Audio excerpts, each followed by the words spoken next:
बेहतर से बेहतर की तलाश करो, मिल जाए नदी तो समंदर की तलाश करो। बेहतर से बेहतर की तलाश करो, मिल जाए नदी तो समंदर की तलाश करो। टूट जाता है शीशा पत्थर की चोट से, टूट जाए पत्थर ऐसा शीशा तलाश करो। नमस्कार दोस्तों, हैप्पी स्टडी जोन में आपका स्वागत है। और आज हम देखने वाले हैं झारखंड जीके का एक ज़बरदस्त एपिसोड, जिसमें हम सारी चीज़ों को बहुत ज़बरदस्त एक्सप्लेनेशन के साथ स्टार्ट करने वाले हैं। तो चलिए आज का हम सेशन स्टार्ट करते हैं। उससे पहले आपसे एक छोटा सा रिक्वेस्ट होगा कि अगर आप चैनल पर नए हैं तो प्लीज़ चैनल को सब्सक्राइब करके और बेल आइकन को प्रेस कर लीजिएगा, ठीक है। और ये सेशन उन सारे स्टूडेंट के लिए बहुत ज़बरदस्त है जो कि झारखंड जेएसएससी सीजीएल की तैयारी कर रहे हैं या जेएसएससी से रिलेटेड कोई भी कॉम्पिटिटिव एग्जामिनेशन की तैयारी कर रहे हैं। तो चलिए शुरुआत करते हैं आज का सेशन। और आज का पहला क्वेश्चन है, झारखंड में चुआर विद्रोह कहाँ हुआ था? इसका सही आंसर है ऑप्शन नंबर ए, यानी कि मानभूम में हुआ था। अगर हम चुआर विद्रोह की बात करते हैं तो 1769 से 1805 ईस्वी तक ये चला था। 1805 ईस्वी तक शुरुआत की बात करें तो ये बड़ा भूम और घाटशिला में हालांकि शुरुआत हुआ था, लेकिन आगे चलकर ये मानभूम में और पंचायत में फैल गया था, ठीक है। नेतृत्वकर्ता की बात की जाए तो बहुत सारे नेतृत्वकर्ता थे, उनमें से प्रमुख थे रघुनाथ महतो, उसके बाद श्याम गंजम और जगन्नाथ पातर। दमनकर्ता की बात करें तो दमनकर्ता दो था इसमें, एक था लेफ्टिनेंट गुडियार और मेजर क्राफ्ट, ये दो यहाँ पर दमनकर्ता थे, ठीक है। तो क्वेश्चन नंबर फर्स्ट का सही आंसर क्या हो जाएगा? ऑप्शन नंबर ए, मानभूम। अगर हम बात करते हैं ढालभूम में कौन सा विद्रोह हुआ था, तो ढाल विद्रोह हुआ था। कब से कब तक हुआ था आपको पता होना चाहिए, 1767 से 77 तक, यानी कि ये 10 वर्षों तक चला था, ठीक है। नेतृत्वकर्ता की बात करें तो नेतृत्वकर्ता कौन थे? जगन्नाथ ढाल थे, जगन्नाथ ढाल इसके नेतृत्वकर्ता थे। दमनकर्ता की बात करते हैं तो लेफ्टिनेंट रूक और कैप्टन मार्गन ढाल विद्रोह के क्या थे? दमनकर्ता थे, ठीक है। अगर हम बात करते हैं कि संथाल परगना में कौन कौन सा विद्रोह हुआ था, तो सबसे पहले है पहाड़िया विद्रोह। हम पहाड़िया विद्रोह की बात करते हैं तो आपको पता होना चाहिए 1772 से 1780 तक हुआ था। इसका नेतृत्वकर्ता कौन थे? तो दो नेतृत्वकर्ता थे, एक तो रानी सर्वेश्वरी जो कि महेशपुर के रानी थी, और एक जगन्नाथ देव का भी नाम आता, लेकिन महत्वपूर्ण रूप से याद रखिएगा रानी सर्वेश्वरी पहाड़िया विद्रोह के नेतृत्वकर्ता।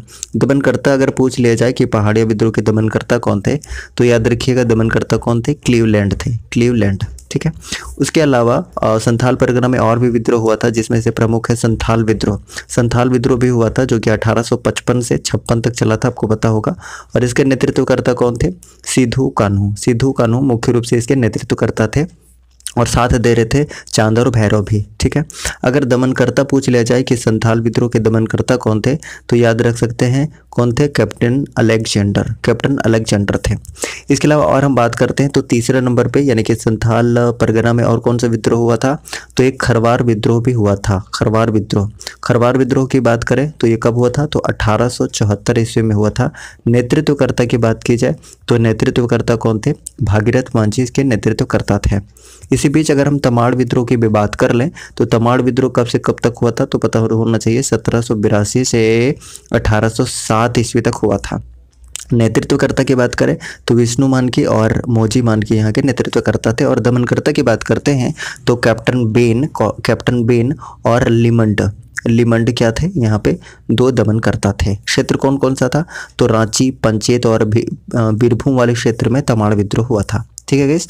तो क्वेश्चन नंबर फर्स्ट का सही आंसर क्या हो जाएगा? झारखंड में चुआर विद्रोह कहाँ हुआ था, तो करेक्ट आंसर हो जाएगा ऑप्शन नंबर ए, मानभूम में हुआ था। सो option number A is correct one. चलिए नेक्स्ट बात करते हैं क्वेश्चन नंबर 2 की। किस वृक्ष को पर्णपाती वन का राजा कहा जाता है? इसका सही आंसर हो जाएगा ऑप्शन नंबर सी, यानी कि साल को कहा जाता है। So option number C is correct one. वहीं पे अगर हम साल के साइंटिफिक नेम की बात करते हैं तो सोरिया रोबस्टा इसका क्या होता है? साइंटिफिक नेम होता है। अब हम प्लास के साइंटिफिक नेम की बात करें तो आपको पता होना चाहिए कि ब्यूटिया मोनोस्पोमा, ठीक है। ब्यूटिया मोनोस्पोमा क्या होता है? इसका साइंटिफिक नेम होता है। वहीं पे अगर हम हाथी की भी बात कर लें तो हाथी का साइंटिफिक नेम क्या होता है?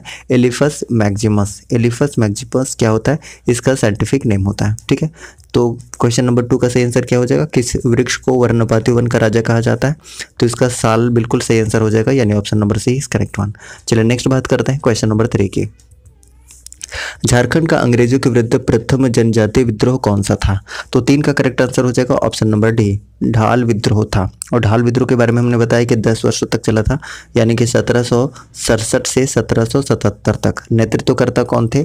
तो जगन्नाथ ढाल थे, जगन्नाथ ढाल। और दमनकर्ता की बात करें तो लेफ्टिनेंट रूक और कैप्टन मार्गन, ये दो यहाँ पे दमनकर्ता थे, ये भी याद रख सकते हैं। इसके अलावा अगर हम चेरो विद्रोह की बात करें तो चेरो विद्रोह कहाँ पर हुआ था? तो ये पलामू में हुआ था। पहली बात तो ये हो गई। कब से कब तक हुआ था? तो 1770 से 1818 ईस्वी तक ये चला था। ठीक है। नेतृत्वकर्ता की बात करें तो बहुत सारे नेतृत्वकर्ता थे, उसमें से दो प्रमुख हैं। एक तो चित्रजीत राय है और जगन्नाथ सिंह है। इसके अलावा आप भूखन सिंह भी याद रख सकते हैं, चेरो विद्रोह के नेतृत्वकर्ता। ठीक है। दमनकर्ता अगर पूछ लिया जाए चेरो विद्रोह का तो कैप्टन जैकब कैमक। ठीक है, जैकब कैमक इसके क्या थे? दमनकर्ता थे। इसके अलावा अगर हम खरवार विद्रोह की बात करें तो इसके बारे में हमने ऑलरेडी डिस्कस किया कि संथाल परगना में हुआ था, 1874 ईस्वी में हुआ था। और नेतृत्वकर्ता कौन थे? भागीरथ मांझी इसके नेतृत्वकर्ता थे। वहीं पे अगर भूमिज विद्रोह की बात करें तो कब से कब तक हुआ था? तो 1832 से 33 में हुआ था। और नेतृत्वकर्ता कौन थे? गंगा नारायण यहाँ के नेतृत्वकर्ता थे। अगर यहाँ पे पूछ लिया जाए कि दमनकर्ता कौन थे तो दमनकर्ता भी आप याद रख सकते हैं, कैप्टन विल्किंसन। कैप्टन विल्किंसन दमनकर्ता थे। अब नेक्स्ट देखते हैं क्वेश्चन नंबर 4। झारखंड की विधानसभा 2014 में राज्यपाल द्वारा मनोनीत एंग्लो इंडियन सदस्य का नाम क्या था? इसका करेक्ट आंसर हो जाएगा ऑप्शन नंबर बी, यानी कि जोसेफ गोल्डस्टीन था। अगर हम विधानसभा की बात करते हैं तो झारखंड में विधानसभा सीटों की संख्या कितनी है? तो अभी 81 है। हालांकि एक एंग्लो इंडियन को जो हुआ करता था अब ये रद्द कर दिया गया, हटा दिया गया, यानी कि इसका मनोनयन अब नहीं होगा। कौन से संविधान संशोधन विधेयक से? तो अगर विधेयक पूछा जाए तो 126वां संविधान संशोधन विधेयक, लेकिन अगर संविधान संशोधन पूछ लिया जाए तो 104 संविधान संशोधन से जो एंग्लो इंडियन का सीट था वो हटा दिया गया है विधानसभा से। टोटल सीटें कितनी हैं? तो टोटल 81 सीटें हैं। अब 81 में भी बात करते हैं तो SC ST और जनरल के लिए कितना है? तो ST के लिए आपको 28 है, SC के लिए 9 है और जनरल के लिए टोटल 44 है। ठीक है। अच्छा, इसके अलावा अगर हम बात करते हैं अनुच्छेद 170 के अनुसार, तो अनुच्छेद 170 के अनुसार राज्य विधानसभा सीटों की संख्या अधिकतम 500 हो सकती है और न्यूनतम 60 हो सकती है।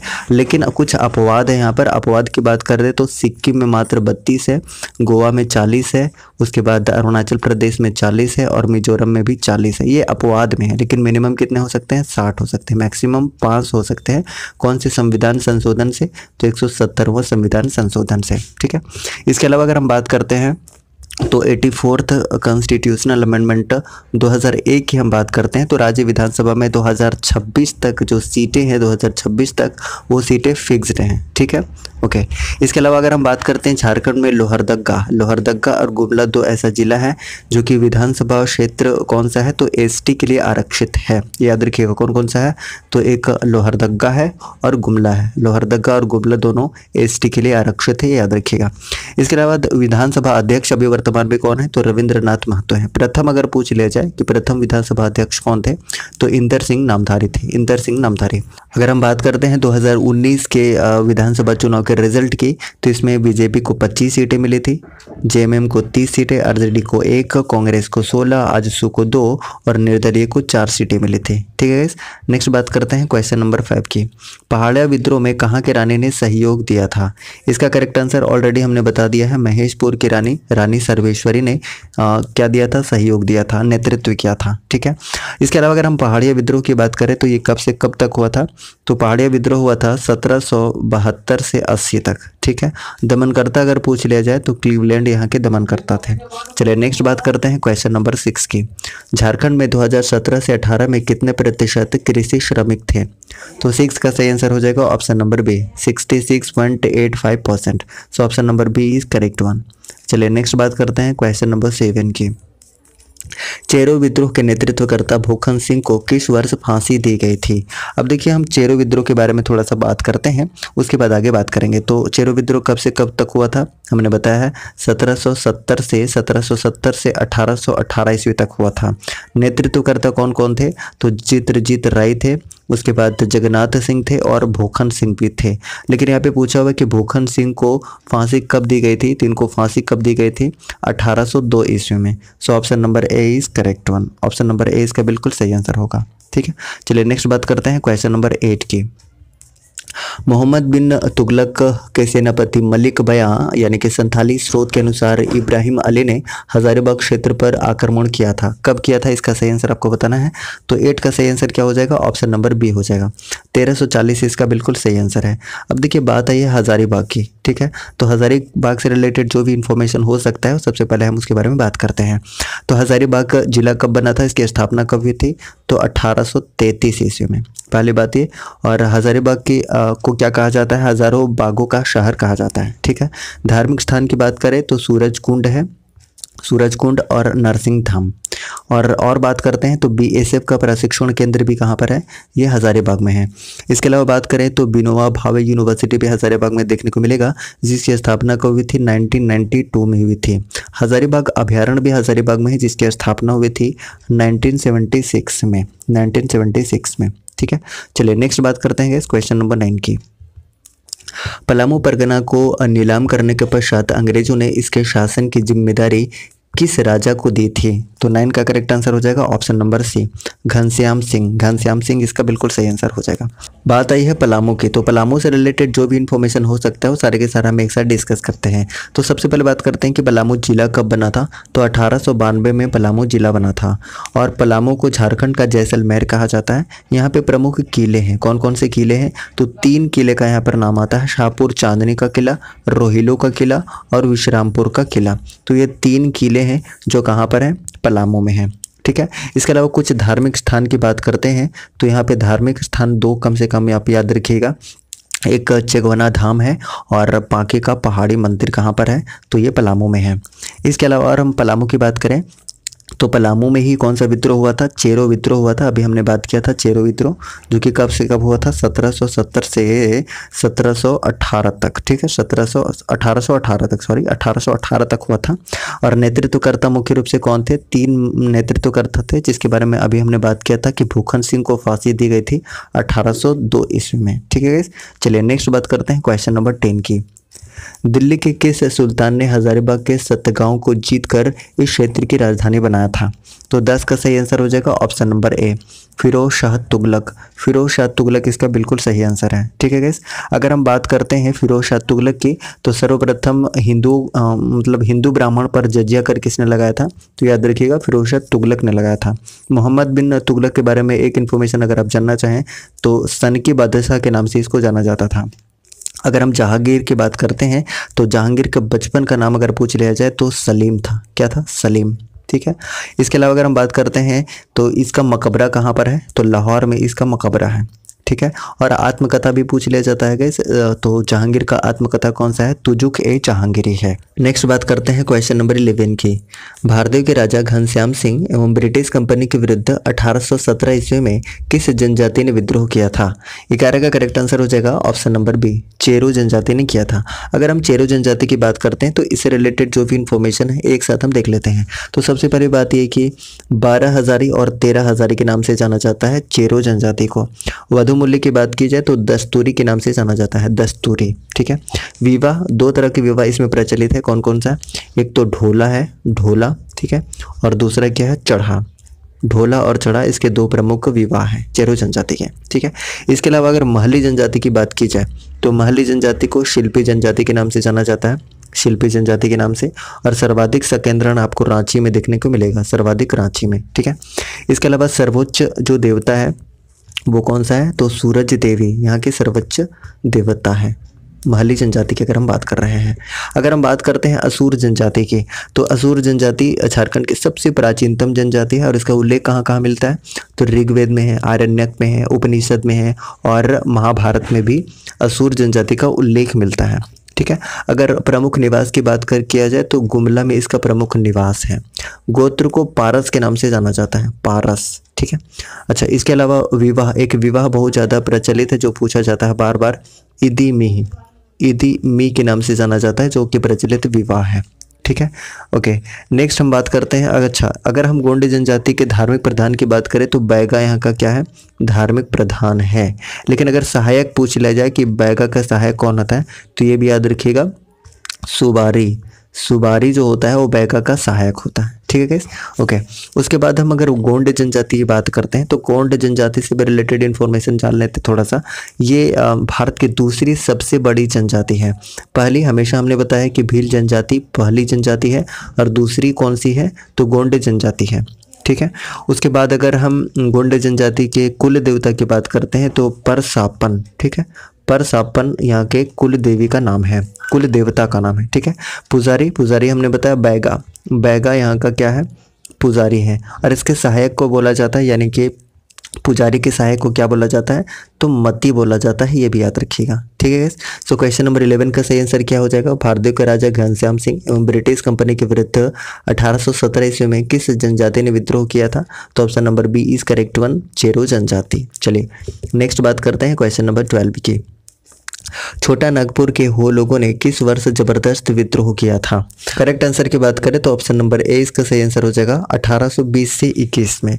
नेतृत्वकर्ता कौन किया था हो विद्रोह का? तो हो विद्रोह का नेतृत्वकर्ता पोटो सरदार ने किया था, पोटो सरदार ने, ठीक है। इसके अलावा अगर हम हो जनजाति की बात करें तो हो जनजाति से रिलेटेड जितने भी इंफॉर्मेशन है एक साथ हम देख लेते हैं। सबसे पहले बात यह कि ये चौथी झारखंड की सबसे बड़ी जनजाति है। पहली, दूसरी और तीसरी बात कर रहे हैं तो पहले नंबर पे है संथाल जनजाति, दूसरा उरांव जनजाति और तीसरा है मुंडा जनजाति और चौथा है हो जनजाति, ठीक है। प्रजातीय दृष्टि से बात करें तो प्रोटो अस्ट्रोलाइड प्रजाति से बिलोंग करता है। लिपि की बात करें तो बारंग चीते यहाँ का लिपि है, ठीक है, हो जनजाति का। अगर युवा गृह पूछ लिया जाए, युवा गृह, तो गीती ओड़ा यहाँ का युवा गृह है। और हो जनजाति में जो अखड़ा या अखाड़ा है उसको अस्टे तुरतुड़ के नाम से जाना जाता है, ठीक है, अस्टे तुरतुड़ के नाम से जाना जाता है, तुरतुड़, ठीक है। ओके, नेक्स्ट बात करते हैं क्वेश्चन नंबर 13 की। 2016 में झारखंड में ईसाई धर्म मानने वालों की जनसंख्या कितने प्रतिशत थी? इसका करेक्ट आंसर हो जाएगा ऑप्शन नंबर बी, यानी कि 9.41%। So option number B is correct one. लेकिन अगर हम 2011 के जनगणना के अनुसार बात करते हैं तो हिंदुओं का प्रतिशत कितना था? 67.83%, ठीक है। अगर हम मुस्लिम जनसंख्या की बात करें तो 14.53% और ईसाई की बात करें तो 4.30%, ठीक है। टोटल जनसंख्या कितनी है अगर हम झारखंड की बात करते हैं तो 3,29,88,134 है, ये भी याद रख सकते हैं। इसके अलावा अगर हम बात करते हैं एससी की जनसंख्या की, ठीक है, तो एससी का सबसे ज़्यादा जनसंख्या के हिसाब से बात करते हैं तो सबसे ज़्यादा पलामू में है, ठीक है, और सबसे कम अगर हम बात करते हैं तो सबसे कम है लोहरदगा में। वहीं पे प्रतिशत के हिसाब से एससी की बात करते हैं तो सबसे ज़्यादा आपको चतरा में देखने को मिलेगा सबसे ज़्यादा, और सबसे कम देखने को मिलेगा पाकुड़ में, पाकुड़ में सबसे कम देखने को मिलेगा। अगर हम एसटी की बात करते हैं तो जनसंख्या के हिसाब से सबसे ज़्यादा आपको रांची में देखने को मिलेगा, ठीक है, और सबसे कम आपको कोडरमा में देखने को मिलेगा। प्रतिशत के हिसाब से बात करें तो खूंटी में सबसे ज़्यादा है एसटी का जनसंख्या, और उसके बाद बात करते हैं सबसे कम प्रतिशत के हिसाब से तो कोडरमा में है, याद रखिएगा कोडरमा में है। सबसे ज़्यादा जनसंख्या के हिसाब से रांची में, और प्रतिशत के हिसाब से कहाँ पर है तो याद रखिएगा खूंटी में है, ठीक है गाइस। चलिए उसके बाद अगर हम ओबीसी की बात करते हैं, ओबीसी की, तो जनसंख्या के हिसाब से सबसे अधिक कहाँ पर है, ये गिरिडीह में है, और सबसे कम अगर बात की जाए तो ये खूंटी में है, ये भी याद रखिएगा, ठीक है। इसके अलावा अगर बात करते हैं कि एसटी का कुल जनसंख्या के कितना प्रतिशत है एसटी पूरे झारखंड में, तो 26.20% पूरा इसका प्रतिशत है। एसटी का हम बात कर रहे हैं कुल जनसंख्या का, ठीक है। और वहीं पे हम बात करते हैं कि 2011 की जनगणना के समय झारखंड जनगणना महानिदेशक कौन थे, तो याद रखिएगा ये सुनील कुमार बरनवाल थे, सुनील कुमार बरनवाल, ठीक है। चलिए नेक्स्ट बात करते हैं क्वेश्चन नंबर 14 की। क्वेश्चन नंबर 14 की बात करें तो हो विद्रोह किस क्षेत्र में हुआ था? तो 14 का करेक्ट आंसर हो जाएगा इस option number A, option number A is correct one, सिभूम में हुआ था। हो विद्रोह कब हुआ था हमने अभी बात किया था 1820 से 21 में हुआ था।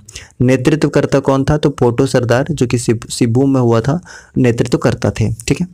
चलिए नेक्स्ट बात करते हैं संथाल परगना की। तो संथाल परगना में कौन कौन सा विद्रोह हुआ था हमने बात किया था, 3 विद्रोह यहाँ पर हुआ था। एक तो संथाल विद्रोह 1855 से 56, खरवार विद्रोह 1874 में गंगा नारायण इसका नेतृत्व करता। उसके बाद पहाड़िया विद्रोह 1772 से 80 रानी सर्वेश्वरी के नेतृत्व में, ठीक है। तो ये संथाल परगना में ये 3 विद्रोह हुआ था, संथाल विद्रोह, खरवार विद्रोह और पहाड़िया विद्रोह, ठीक है। तमाड़ विद्रोह की बात करें तो तमाड़ विद्रोह के बारे में भी हमने डिस्कस किया था। ये कहाँ पर हुआ था? तो रांची, पंचेत और वीरभूम में हुआ था। तमाड़ विद्रोह कब से कब तक हुआ था? तो 1782 से 1807 ईस्वी तक ये तमाड़ विद्रोह हुआ था। नेतृत्वकर्ता अगर पूछ लिया जाए तो विष्णु मानकी और मौजी मानकी, हमने कई बार बताया है। साथ ही दमनकर्ता की बात की जाए तो कैप्टन बेन और लिमंड यहाँ दो नेतृत्वकर्ता थे। चलिए नेक्स्ट बात करते हैं क्वेश्चन नंबर 15 की। भारत छोड़ो आंदोलन 1942 ईस्वी के दौरान जयप्रकाश नारायण अपने 5 साथियों के साथ किस जेल से पलायन करने में सफल रहे थे? तो पता रखा सही आंसर हो जाएगा इस option number D, Hazaribagh. Hazaribagh jail से भागने में सफल रहे थे। So option number D is correct one. चलिए नेक्स्ट बात करते हैं क्वेश्चन नंबर 16 की। भारत छोड़ो आंदोलन 1942 ईस्वी के दौरान हजारीबाग की सरस्वती देवी को गिरफ्तार कर किस जेल में नजरबंद किया गया था? तो 16 का सही आंसर हो जाएगा option number C, Bhagalpur jail में। सो ऑप्शन नंबर सी इसका बिल्कुल सही आंसर है। नेक्स्ट बात करते हैं क्वेश्चन नंबर 17। मानभूम छंडा सत्याग्रह किस वर्ष हुआ था? करेक्ट आंसर है ऑप्शन नंबर डी, 1945 ईस्वी में हुआ था मानभूम छंडा Satyagraha. So option number D is correct one, 1945। चलिए नेक्स्ट बात करते हैं क्वेश्चन नंबर 18 की।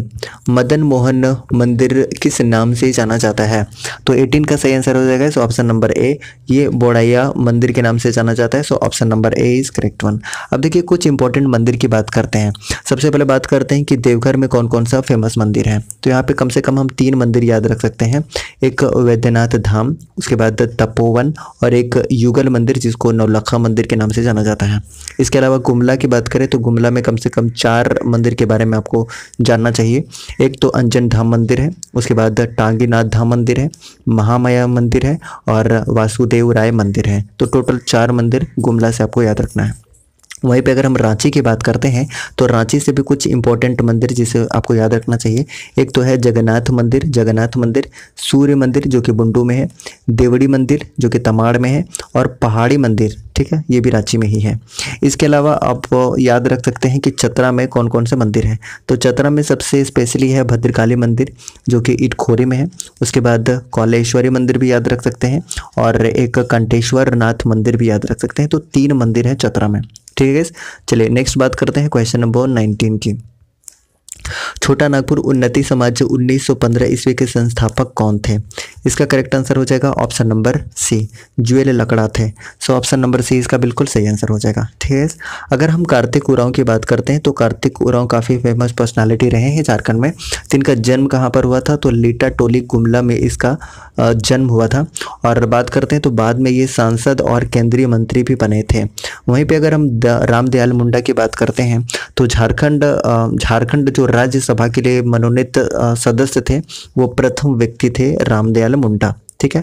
अगर इनकी प्रमुख कृति की बात करते हैं तो प्रमुख कृति कौन कौन सा है? तो आदि धर्म इनकी प्रमुख कृति है, सरहुल मंत्र है और कौन सा है? नाची से बाँची, रामदयाल मुंडा के ही कृति है।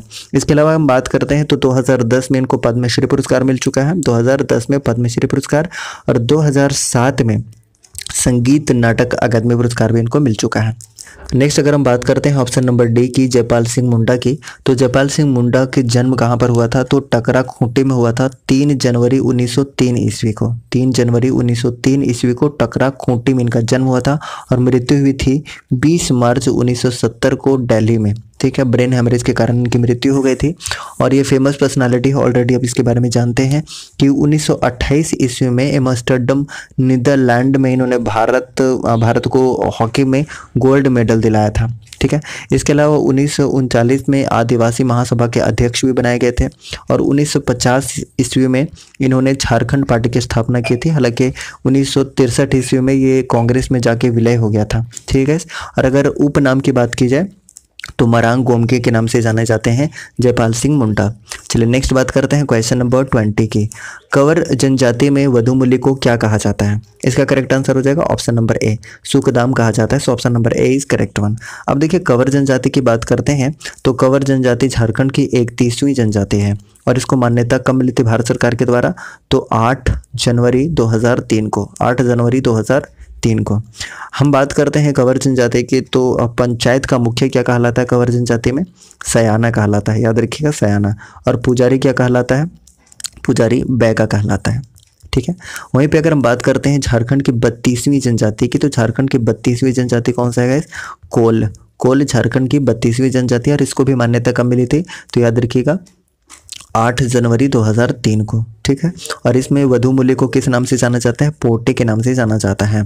आपसे एक प्रश्न है कि पोन किस जनजाति के वधु मूल्य को कहा जाता है। कमेंट बॉक्स में आप कमेंट करके बताइए कि पोन किस जनजाति का वधु मूल्य है। झारखंड के वर्तमान मुख्यमंत्री किस विधानसभा क्षेत्र के सदस्य हैं।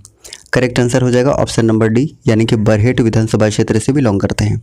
वर्तमान में अभी मुख्यमंत्री कौन है, तो हेमंत सोरेन है और ये 11वें नंबर के मुख्यमंत्री हैं अगर हम क्रम वाइज बात कर रहे हैं। और ये 2 जगह से निर्वाचित हुए थे, एक बरहेट विधानसभा क्षेत्र से और दूसरा दुमका विधानसभा क्षेत्र से। हालांकि इन्होंने दुमका विधानसभा क्षेत्र से बाद में इस्तीफा दे दिया था और उपचुनाव के बाद यहाँ पे जीत किसने दर्ज की है, तो याद रखिएगा बसंत सोरेन ने यहाँ पर जीत दर्ज की है। इसके अलावा बात करते हैं तो झारखंड में टोटल 6 लोग मुख्यमंत्री बन चुके हैं। ये कौन कौन से लोग हैं एक बार हम रिपीट करते हैं। तो देखिए सबसे पहले है बाबूलाल मरांडी, अर्जुन मुंडा, उसके बाद शिबू सोरेन, मधु कोड़ा, रघुवर दास और हेमंत सोरेन। इस तरीके से टोटल 6 लोग बन चुके हैं झारखंड के मुख्यमंत्री, ठीक है। चलिए नेक्स्ट बात करते हैं क्वेश्चन नंबर 2। झारखंड में जिलों की संख्या कितनी है, तो इसका करेक्ट आंसर हो जाएगा ऑप्शन नंबर बी, यानी कि टोटल 24 जिलों की संख्या है। अगर हम बात करते हैं कि झारखंड निर्माण के समय जिलों की संख्या कितनी थी, तो उस समय टोटल 18 थी। बाद में 6 नए ज़िले बने हैं। वो 6 नए ज़िले कौन कौन से हैं, तो देखिए 2001 में टोटल 4 ज़िले बने हैं। टोटल 4 ज़िले कौन कौन से बने हैं, तो सिमडेगा, लातेहार, सरायकेला खरसावां और जामताड़ा। वहीं पे बात करते हैं तो 2007 में भी 2 ज़िले बने थे। कौन कौन से 2 ज़िले हैं, तो 2 ज़िले हैं, एक तो रामगढ़ है और दूसरा खूंटी है, ठीक है। इस तरीके से टोटल 6 ज़िले झारखंड निर्माण के बाद से बन चुके हैं, ठीक है। तो करेक्ट आंसर क्या हो जाएगा, इसका करेक्ट आंसर है ऑप्शन नंबर बी, यानी कि 24 ज़िले। नेक्स्ट बात करते हैं क्वेश्चन नंबर 3 की। पाकुड़ जिला निम्नलिखित में से किसके लिए प्रसिद्ध है, तो करेक्ट आंसर की बात करें तो करेक्ट आंसर हो जाएगा गाइस ऑप्शन नंबर ए, बीड़ी और पत्थर के लिए ये काफ़ी प्रसिद्ध है। सो ऑप्शन नंबर ए इसका सही आंसर होगा। अब देखिए बात आई है पाकुड़ की, तो हम पाकुड़ के बारे में जितना भी इन्फॉर्मेशन हो सकते हैं एक साथ हम सारा का सारा डिस्कस करने की कोशिश करते हैं। तो सबसे पहले बात ये कि पाकुड़ को मार्टिलो टावर का शहर कहा जाता है और इसकी स्थापना कब हुई थी, यानी कि ये ज़िला कब बना था, तो 1994 में ये ज़िला बना था। किससे अलग होकर बना था, तो साहेबगंज से अलग होकर बना था, ठीक है। अच्छा, कुछ और अगर हम प्रमुख उद्योग की बात करते हैं तो यहाँ पे पत्थर के लिए काफ़ी फेमस है, उसके बाद कोयला के लिए भी है, बीड़ी के लिए भी, लाह के लिए भी है और हस्तशिल्प के लिए भी काफ़ी फेमस है पाकुड़, ठीक है। और एक चीज़ के लिए और प्रसिद्ध है, जैसा कि आप जानते हैं कि न्यूनतम साक्षरता दर के लिए भी काफ़ी फेमस है पाकुड़। सबसे न्यूनतम साक्षरता दर झारखंड में कहाँ पर है, तो पाकुड़ में ही है। कुछ धार्मिक स्थल की बात करते हैं तो याद रखिएगा शिव शीतला मंदिर भी कहाँ पर है, तो ये पाकुड़ में है, ठीक है। नेक्स्ट बात करते हैं गाइस क्वेश्चन नंबर 4 की। मैथन विद्युत परियोजना निम्नलिखित जिलों में से किस जिले में स्थित है, तो 4 का करेक्ट आंसर हो जाएगा ऑप्शन नंबर डी, धनबाद में स्थित है। तो धनबाद इसका सही आंसर हो जाएगा, ठीक है।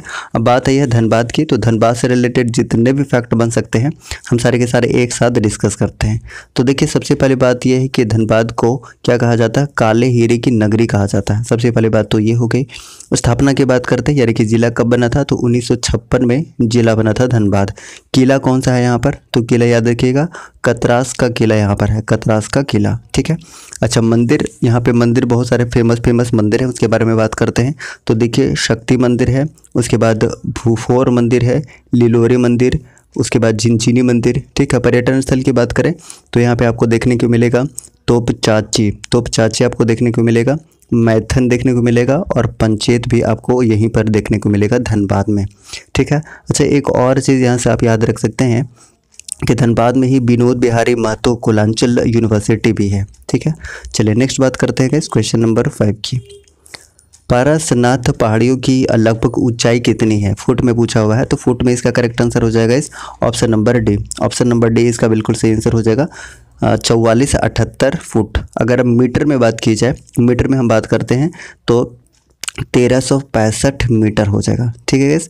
अच्छा, बात आई है पारसनाथ पहाड़ी की, तो सबसे पहले हम बात करते हैं गिरिडीह की, क्योंकि गिरिडीह में ही पारसनाथ पहाड़ी है। अच्छा, पारसनाथ पहाड़ी की बात करें तो पारसनाथ पहाड़ी को समेध शिखर के नाम से भी जाना जाता है, और इसकी ऊंचाई मीटर में हमने बताया कितना है, 1365 मीटर है, और फुट में कितना है, तो 4478 फुट है। ठीक है। अगर पारसनाथ पहाड़ी की और बात की जाए तो ये हजारीबाग के निचली पठार में स्थित है, निचली पठार में, ये याद रख सकते हैं। इसके अलावा इसका जो निर्माण हुआ है बहुत कठोर चट्टान से हुआ, उसका नाम क्या है, तो पायरोक्सिन ग्रेनाइट उसका नाम है, पायरोक्सिन ग्रेनाइट। ये कई बार पूछा जा चुका है। ठीक है। अब देखिए बात आई है गिरिडीह की, तो गिरिडीह से रिलेटेड जो भी इन्फॉर्मेशन बन सकता है हम एक साथ सबसे पहले डिस्कस करते हैं। अब देखिए गिरिडीह जिला कब बना था, तो 1972 में ये जिला बना था, 1972 में। इसके अलावा बात करते हैं तो गिरिडीह को जैन तीर्थंकरों का निर्माण भूमि भी कहा जाता है। ठीक है। और झारखंड धाम भी आपको कहाँ देखने को मिलेगा, ये गिरिडीह में देखने को मिलेगा। ठीक है। जलप्रपात की अगर हम बात करें तो गिरिडीह में आपको ऊसरी जलप्रपात और बाल पहाड़ी देखने को मिलेगा। ठीक है। चलिए नेक्स्ट बात करते हैं क्वेश्चन नंबर 6 की। गिरिडीह जिले का गठन किस वर्ष किया गया था। अभी तुरंत हमने बताया था कि 1972 में इसकी स्थापना की गई थी। सो ऑप्शन नंबर सी इसका सही आंसर हो जाएगा, ऑप्शन नंबर सी। चलिए नेक्स्ट बात करते हैं क्वेश्चन नंबर 7 की, क्योंकि गिरिडीह के बारे में हमने जितना भी फैक्ट हो सकता था डिस्कस कर चुके हैं। चलिए नेक्स्ट बात करते हैं गाइस क्वेश्चन नंबर 7 की। झारखंड के जिले में अनुसूचित जनजातियों की सर्वाधिक जनसंख्या कहाँ पाई जाती है। तो देखिए इसका करेक्ट आंसर की बात करेंगे तो करेक्ट आंसर हो जाएगा इस ऑप्शन नंबर डी, रांची में सर्वाधिक एसटी पाया जाता है। अब देखिए एसटी का हम आंकड़ा सबसे पहले यहाँ पे बात करते हैं एसटी की, तो जनसंख्या की बात करिएगा तो सबसे ज़्यादा एसटी की जनसंख्या कहाँ पर है। एसटी की सबसे ज़्यादा जनसंख्या आपको रांची में देखने को मिलेगा, जनसंख्या की हम बात कर रहे हैं। और सबसे कम आपको कहाँ पे देखने को मिलेगा, तो कोडरमा में सबसे कम देखने को मिलेगा। लेकिन अगर वहीं हम प्रतिशत के हिसाब से बात करें, प्रतिशत के हिसाब से अगर हम बात करते हैं तो सबसे ज़्यादा आपको खूंटी में देखने को मिलेगा, खूंटी में, और सबसे कम कोडरमा में ही देखने को मिलेगा। ठीक है। अब हम बात करते हैं एससी जनसंख्या की। एससी जनसंख्या की बात की जाए तो सबसे ज़्यादा एससी आपको पलामू में देखने को मिलेगा और सबसे कम लोहरदगा में देखने को मिलेगा। वहीं पे अगर हम प्रतिशत के हिसाब से बात करें तो सबसे ज़्यादा आपको चतरा में देखने को मिलेगा और सबसे कम पाकुड़ में देखने को मिलेगा। ठीक है। वहीं पे अगर हम ओबीसी की बात कर लें, ओबीसी की हम बात कर लेते हैं तो सबसे ज़्यादा आपको गिरिडीह में देखने को मिलेगा और सबसे कम कहाँ पर है, तो खूंटी में सबसे कम है। ठीक है गाइस, इस तरीके से ऑप्शन नंबर डी इसका सही आंसर है। अब नेक्स्ट बढ़ते हैं क्वेश्चन नंबर 8 की तरफ। लोहरदगा जिले का निर्माण किसके विभाजन से हुआ था। 8 का सही आंसर बताना है, तो करेक्ट आंसर क्या हो जाएगा गाइस, हजारीबाग से नहीं बल्कि किससे हुआ था, रांची से हुआ था। तो करेक्ट आंसर क्या हो जाएगा, ऑप्शन नंबर बी इसका सही आंसर हो जाएगा।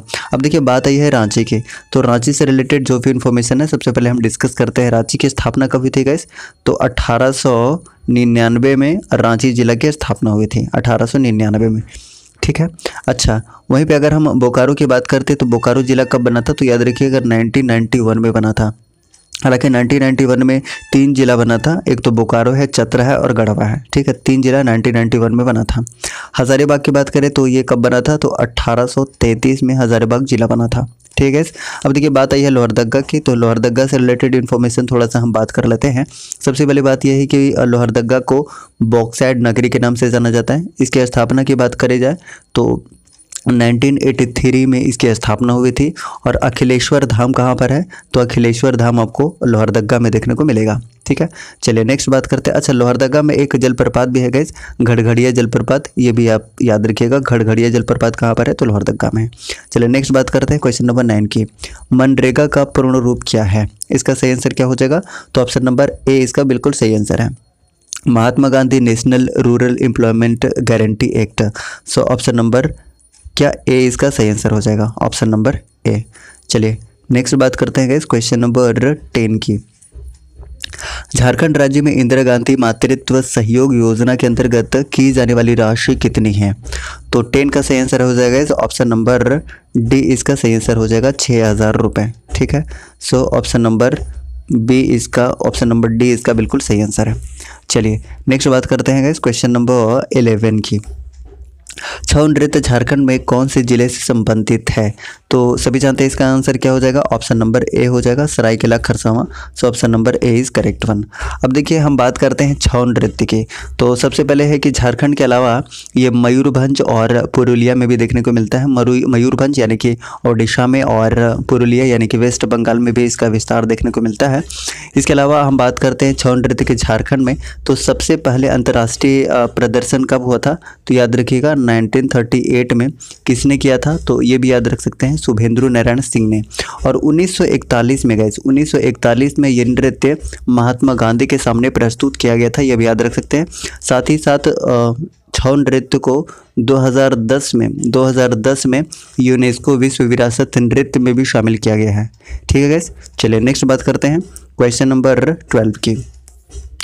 जनजातियों में होने वाली कर्मा पूजा हिंदू के किस पर्व के समान है? तो इसका करेक्ट आंसर क्या हो जाएगा? इस ऑप्शन नंबर सी इसका सही आंसर हो जाएगा, रक्षाबंधन के समान है। अब देखिए हम बात करते हैं कर्मा की। कर्मा की बात आई है तो कर्मा त्यौहार के बारे में बात करें तो ये कब मनाया जाता है, कब सेलिब्रेट किया जाता है? तो भादो महीने के शुक्ल पक्ष के एकादशी को मनाया जाता है। और ये जो कर्मा होता है गाइस, ये दो प्रकार का होता है मुख्य रूप से।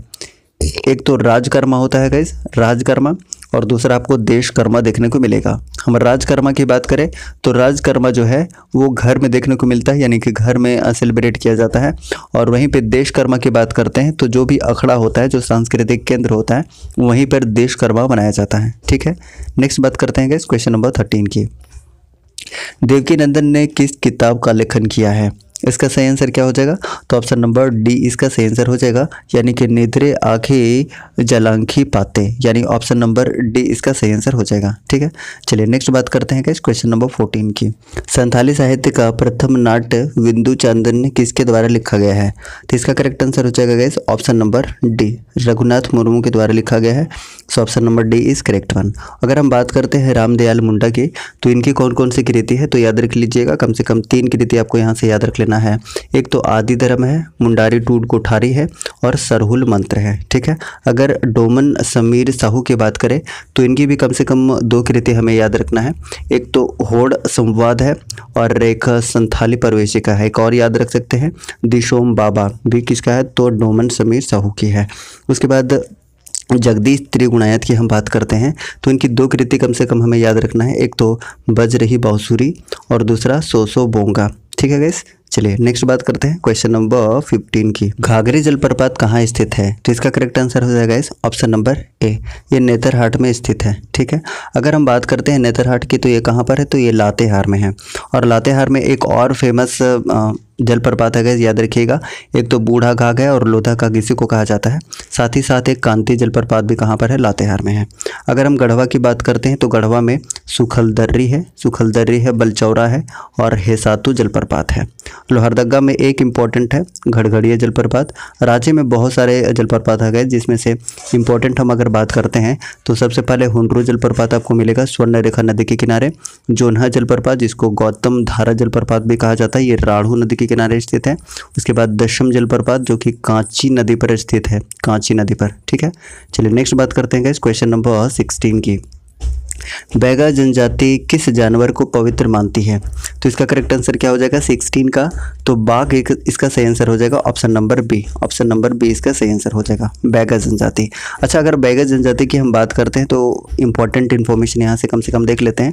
तो देखिए इसमें जो प्रचलित विवाह है उसे क्या कहा जाता है? तो प्रचलित विवाह को कहा जाता है गाइज मंगनी इसमें कहा जाता है प्रचलित विवाह को।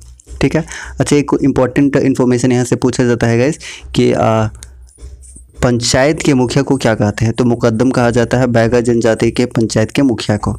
ठीक है, चलिए नेक्स्ट बात करते हैं गाइस क्वेश्चन नंबर 17 की। ईदी में किस जनजाति के विवाह का तरीका है?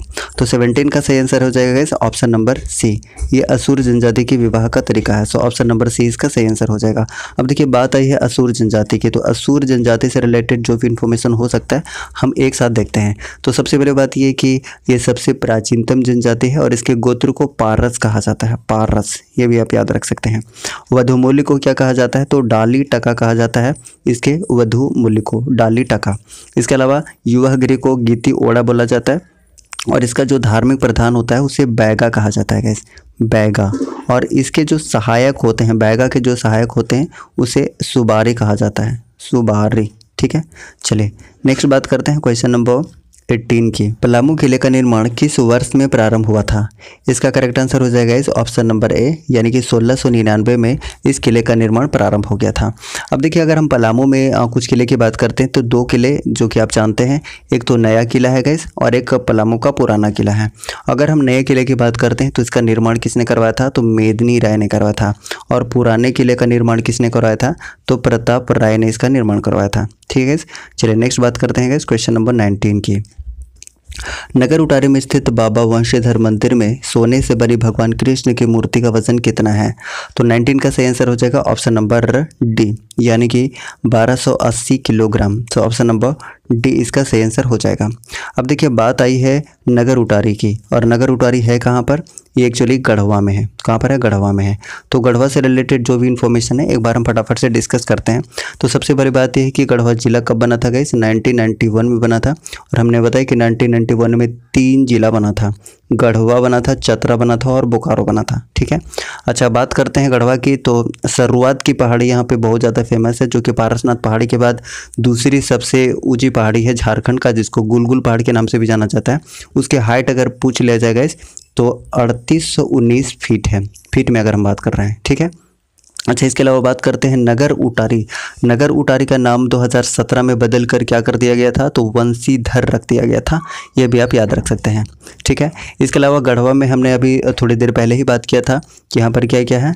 तो बलचौरा जलप्रपात है, सुखलदर्रे जलप्रपात है, और एक सतबहनी झरना भी कहाँ पर है? गढ़वा में है। ठीक है, चलिए नेक्स्ट बात करते हैं क्वेश्चन नंबर 20 की।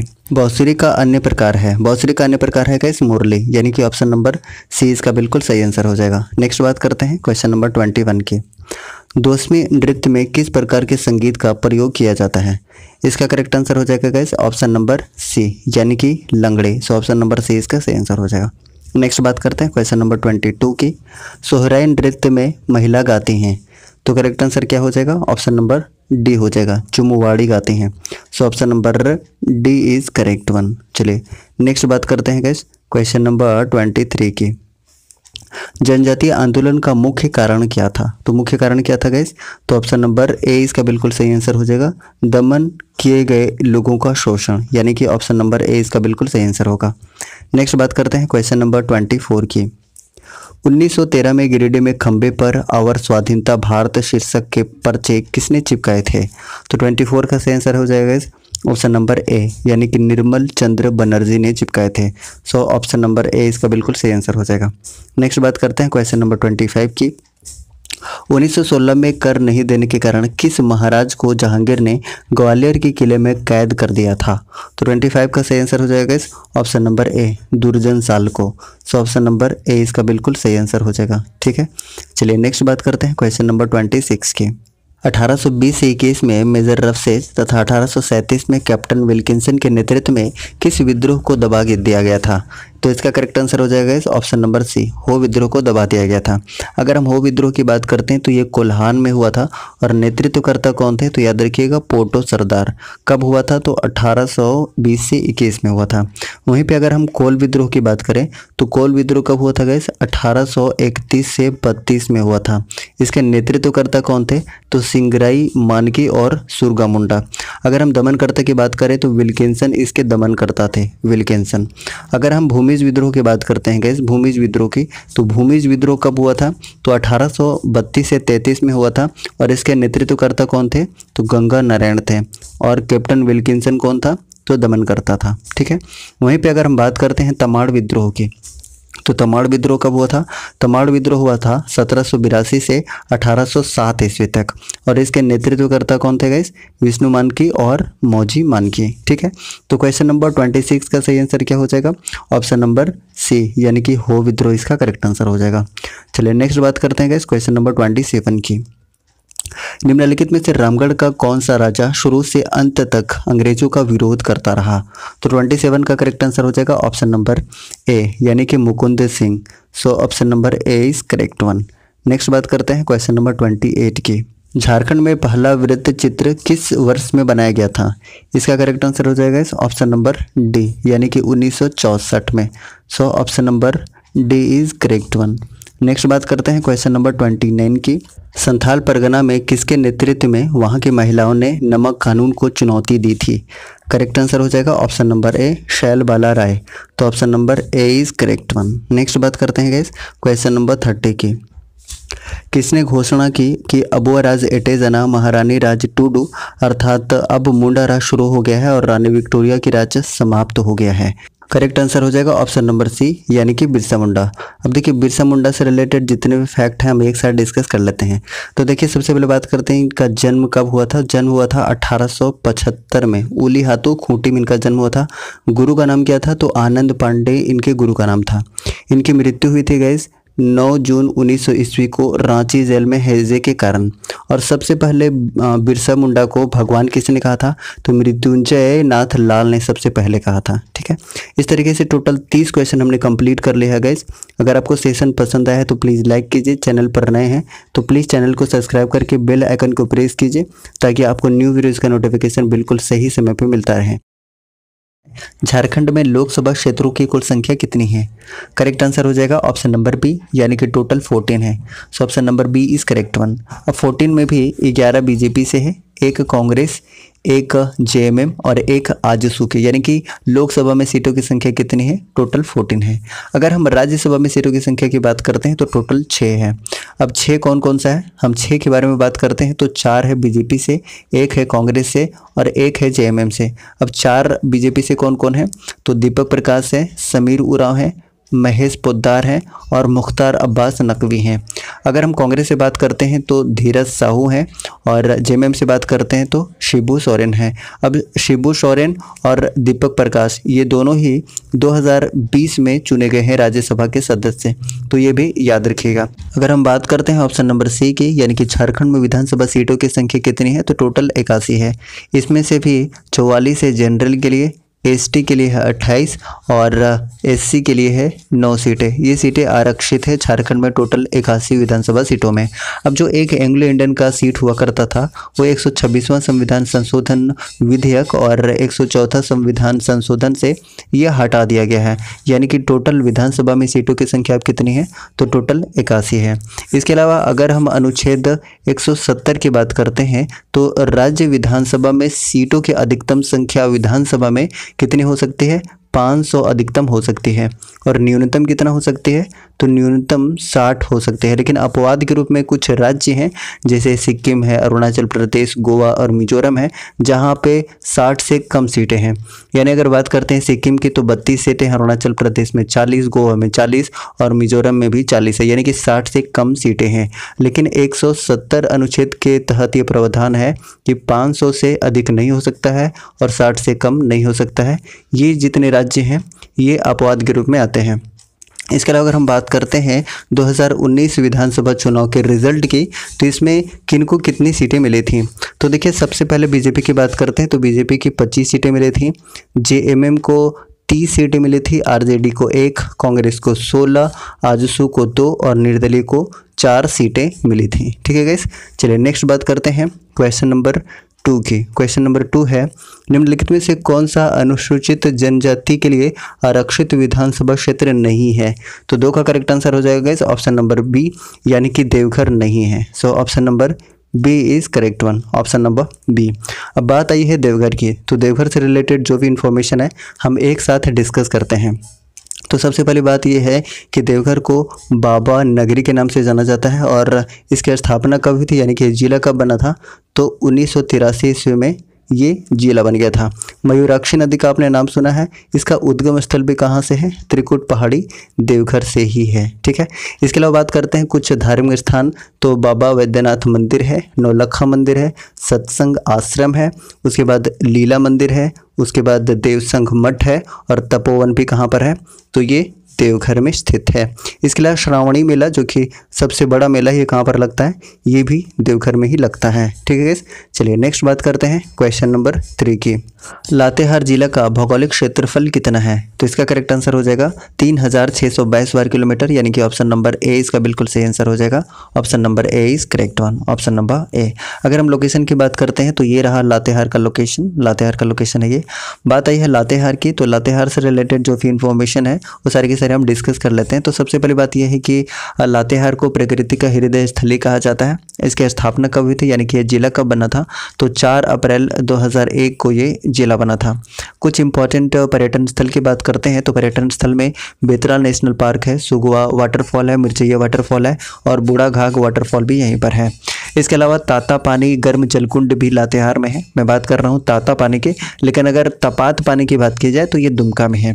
इसके अलावा लातेहार में ही नेतरहाट आवासीय विद्यालय है, जिसकी स्थापना कब हुई थी, ये ज़्यादा इंपॉर्टेंट है। स्थापना हुई थी 15 नवंबर 1954 को चार्ल्स नेपियर के द्वारा, तो ये भी काफ़ी ज़्यादा इंपॉर्टेंट है। इसके अलावा लातेहार में नगर मंदिर है, साई मंदिर भी कहाँ पर है, तो लातेहार में है। तो 3 का करेक्ट आंसर हो जाएगा ऑप्शन नंबर ए, यानी कि 3622 वर्ग किलोमीटर भौगोलिक क्षेत्रफल है लातेहार का। ठीक है गाइस, नेक्स्ट बात करते हैं क्वेश्चन नंबर 4 की। बरहेट घाटी झारखंड में निम्नलिखित में से किस जिले में स्थित है? तो करेक्ट आंसर हो जाएगा गाइस ऑप्शन नंबर ए, यानी कि साहिबगंज जिले में स्थित है। So option number A is correct one. अगर इसके लोकेशन की बात करते हैं तो ये देखिए साहिबगंज का लोकेशन है। अब देखिए साहिबगंज से रिलेटेड जो भी इन्फॉर्मेशन है सारे के सारे हम एक साथ डिस्कस करते हैं। तो सबसे पहली बात यह है कि साहिबगंज को बंगाल का प्रवेश द्वार कहा जाता है और इसकी स्थापना कब हुई थी, यानी कि जिला कब बना था? तो 17 मई 1983 ईस्वी को ये जिला बना था। साहिबगंज में ही है तेलियागढ़ का किला। इसके अलावा कुछ प्रमुख पर्यटन स्थल की बात करते हैं तो उधवा पक्ष विहार है, मोती झरना है, डामाकोल जलप्रपात है, उसके बाद जीवाश्म उद्यान भी कहाँ पर है, तो ये साहिबगंज में है। और साहिबगंज एकमात्र ऐसा जिला है जहाँ से गंगा नदी होकर बहती है। इसके अलावा कुछ और इन्फॉर्मेशन की बात करते हैं तो सिद्धू कान्हू का जन्म स्थल भी कहाँ पर है, तो ये साहिबगंज ही है। याद रखिएगा साहिबगंज में भी कहाँ पर, बरहेट प्रखंड के भोगनाडीह स्थान पर ये सिद्धू कान्हू का जन्म स्थान है। इसके अलावा बात करते हैं तो 2017 में नरेंद्र मोदी ने कुल 2226 करोड़ की लागत से साहिबगंज में गंगा नदी पर क्या किया था कि एक पुल का शिलान्यास किया था। और इस पुल का नाम इंपॉर्टेंट है कि इस पुल का नाम क्या रखा गया था, तो इस पुल का नाम रखा गया था गाइस मनिहारी पुल। ठीक है, और इसी गंगा नदी के तट पर माघ पूर्णिमा के दिन माघी पूर्णिमा मेला भी लगता है, जो कि काफ़ी ज़्यादा फेमस है साहिबगंज में। ठीक है, चलिए अब नेक्स्ट बात करते हैं गाइस क्वेश्चन नंबर 5 की। किस वर्ष लोहरदगा को जिले का दर्जा मिला था? तो करेक्ट आंसर हो जाएगा गाइस ऑप्शन नंबर डी, यानी कि 18 मई 1983 ईस्वी को लोहरदगा जिला बना था। सो option number D is correct one.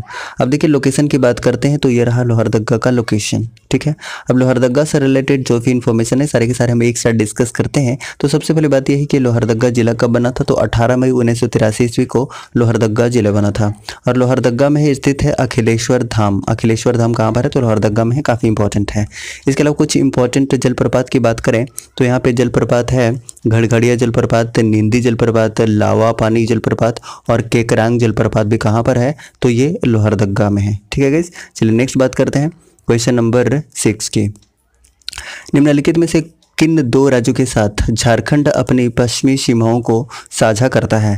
तो इसका करेक्ट आंसर क्या हो जाएगा गाइस ऑप्शन नंबर, अगर हम यहाँ पे देखना चाहिए, रहा झारखंड का लोकेशन और ये रहा छत्तीसगढ़। ये छत्तीसगढ़ है और आपका ये उत्तर प्रदेश है। ठीक है, छत्तीसगढ़ और उत्तर प्रदेश, यानी हम कह सकते हैं कि करेक्ट आंसर क्या हो जाएगा ऑप्शन नंबर ए इसका सही आंसर हो जाएगा, उत्तर प्रदेश और छत्तीसगढ़। इसके अलावा अगर बात करिएगा तो यहाँ पे आपको बिहार देखने को मिलेगा। ये देखिए बिहार का लोकेशन है, इधर आपका वेस्ट बंगाल है, उड़ीसा है, छत्तीसगढ़ है और उत्तर प्रदेश है।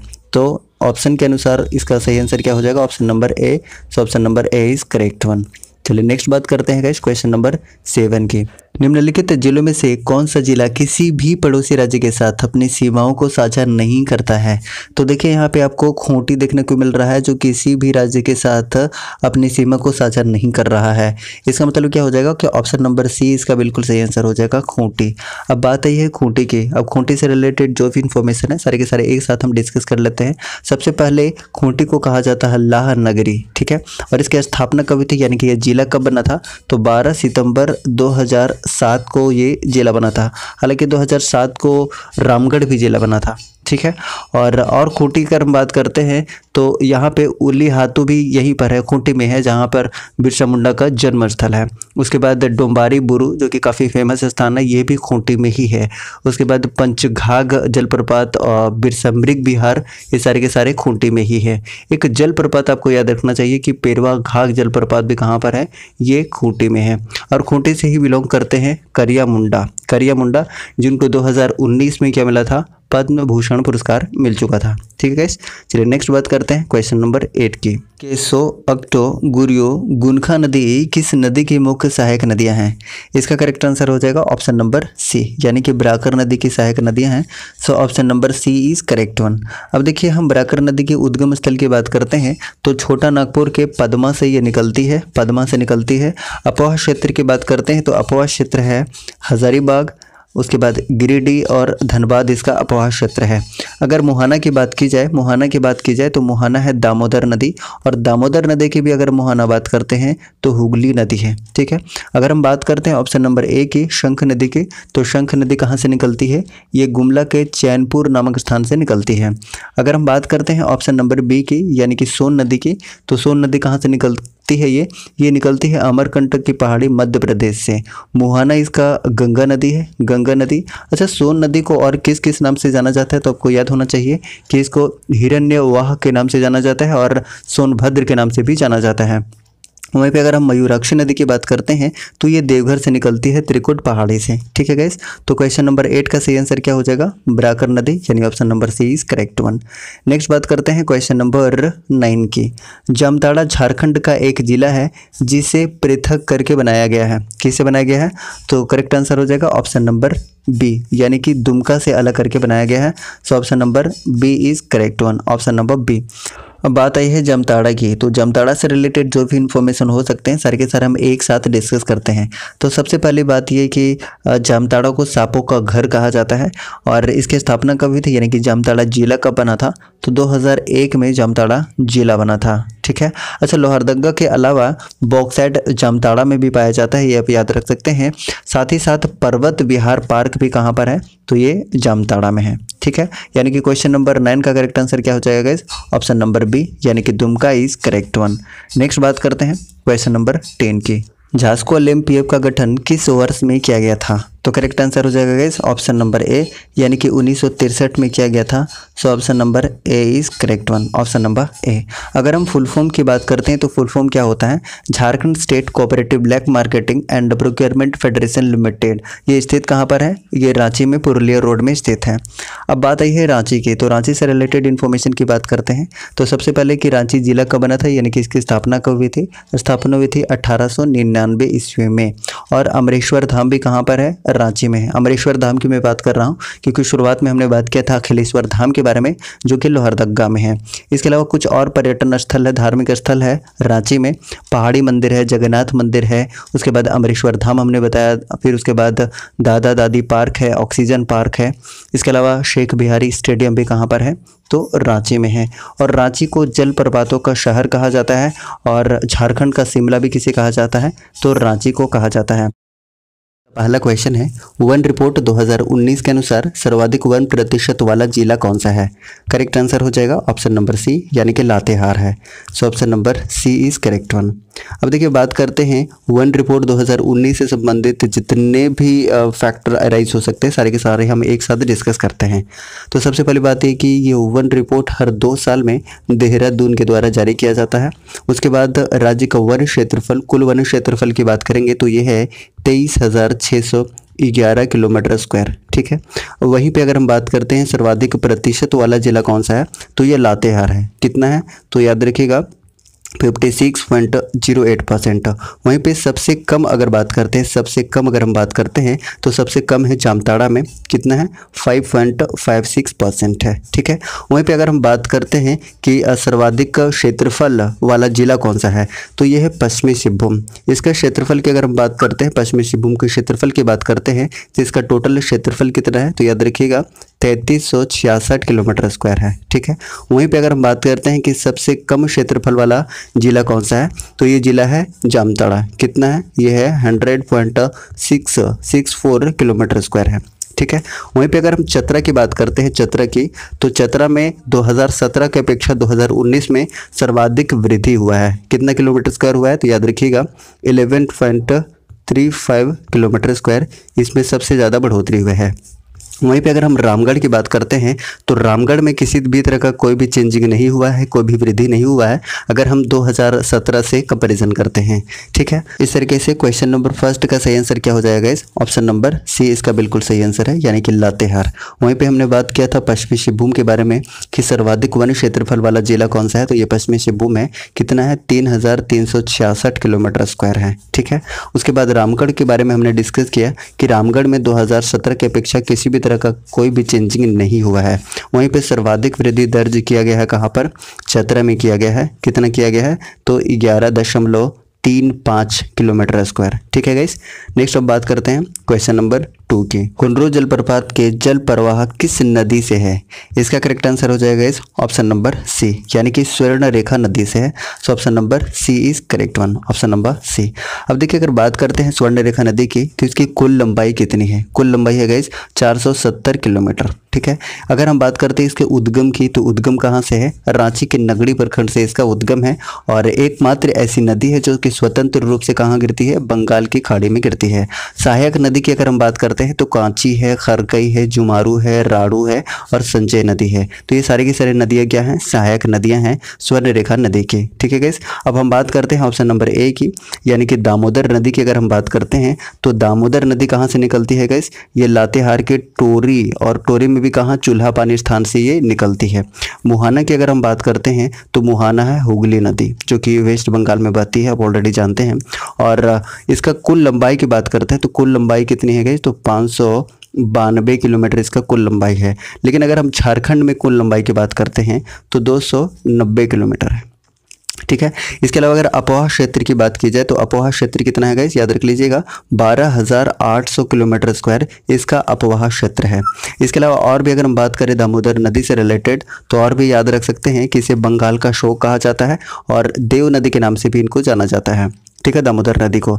इसके अलावा बात करते हैं तो सर्वाधिक प्रदूषित, सर्वाधिक लंबी और सर्वाधिक बड़ी नदी भी कौन सी है झारखंड की, तो ये दामोदर नदी है, ठीक है गाइस। अगर हम ऑप्शन नंबर बी की बात करते हैं, ब्राह्मणी नदी की बात करते हैं तो इसका उद्गम कहाँ से है गाइस, उद्गम की बात करें तो ये दुधवा पहाड़ी दुमका से निकलती है। मुहाना की अगर बात करते हैं तो मुहाना कौन सा है, हुगली नदी है।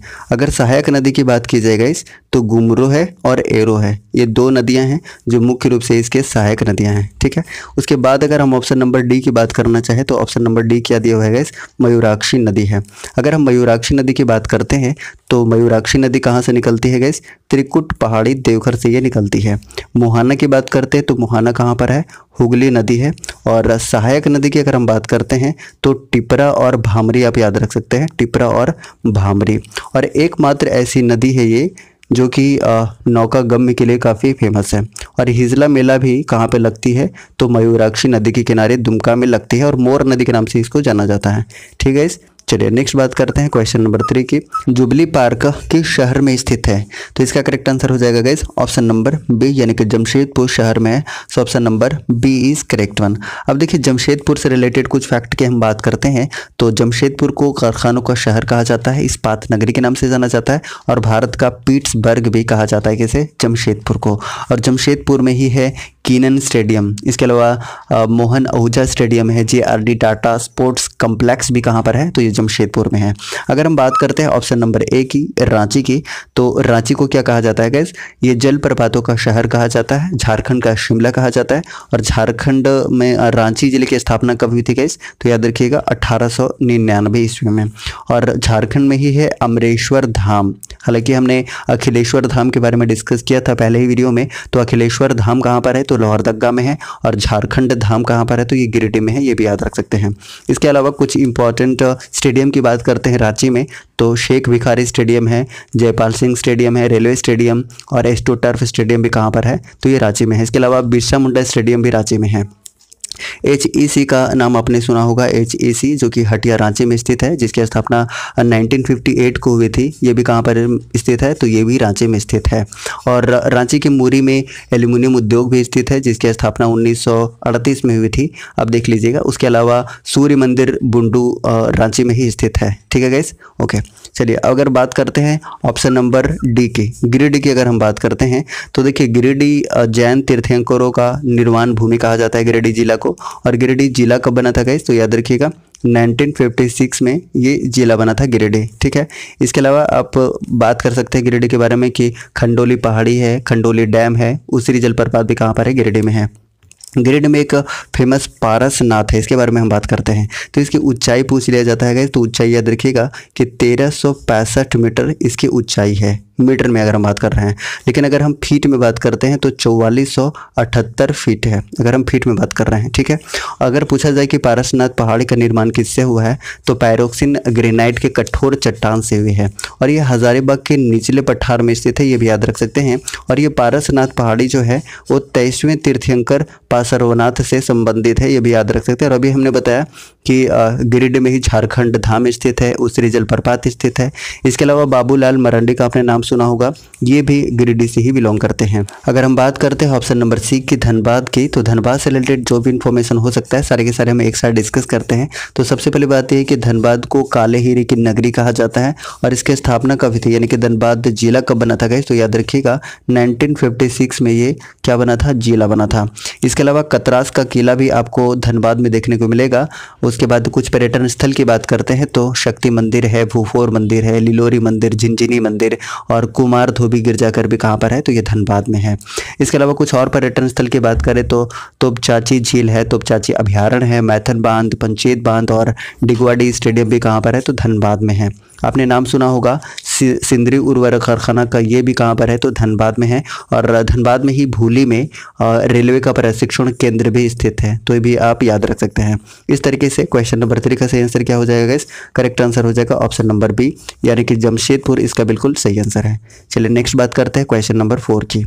सेंद्रा क्या है, तो इसका करेक्ट आंसर हो जाएगा इस option number A. Option number ए इसका बिल्कुल सही आंसर हो जाएगा, यानी कि वार्षिक सामूहिक शिकार है, यानी option number A is correct one.